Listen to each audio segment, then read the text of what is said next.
Hello everyone, আসসালামু আলাইকুম। সকলকে all job news and education চ্যানেলে স্বাগত জানাই। চলে আসলাম নতুন একটি ভিডিও নিয়ে। ভিডিও শুরুর প্রথমে বলে রাখি, যারা আমার চ্যানেলে নতুন দয়া করে আমার চ্যানেলটি সাবস্ক্রাইব করে দিতে ভুলবেন না। যারা ইতিমধ্যে দিয়েছেন তাদেরকে জানাই অসংখ্য ধন্যবাদ। তো আপনারা অনেকেই জানতে চেয়েছিলেন যে উপবৃত্তি 2026 টাকা দেয়া কি বন্ধ করেছে কিনা। তো যদি এক কথায় বলি তাহলে টাকা দেয়া এখন পর্যন্ত বন্ধ করেনি। তো টাকা আপনারা যারা এখনও পাননি তারা পেয়ে যাবেন আগামীকালকে থেকে। দেখেন অনেকের টাকাই কিন্তু ব্যাংক অ্যাকাউন্টে আসে। তো এটা কিন্তু ব্যাংকিং সিস্টেমে লেনদেনটা চলমান থাকে। তো যেহেতু আপনারা কিন্তু অনেকেই বৃহস্পতিবার পর্যন্ত টাকাটি পেয়েছিলেন, অনেকেই কমেন্টে জানিয়েছিলেন এবং আমাকে মেসেজেও বলেছিলেন যে বৃহস্পতিবার পর্যন্ত টাকাটা আসছে এবং শুক্র এবং শনি এই 2 দিন কিন্তু আপনারা টাকাটা পাচ্ছেন না। তো মূলত ব্যাংকিং সিস্টেম যেহেতু আপনার শুক্র শনি এই 2 দিন বন্ধ থাকে, তো আগামীকালকে থেকে আবার শুরু হবে ইনশাল্লাহ। তো আপনারা কিন্তু টাকাটি পাবেন।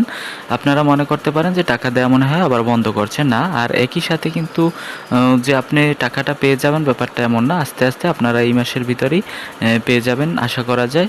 তো এই ছিল আজকের ভিডিও। দেখা হবে পরবর্তী কোনো ভিডিওতে। সঙ্গে থাকুন আমার চ্যানেলের। ধন্যবাদ সকলকে। যদি ভিডিওটি ভালো লেগে থাকে লাইক কমেন্ট শেয়ার করতে ভুলবেন না। আল্লাহ হাফেজ।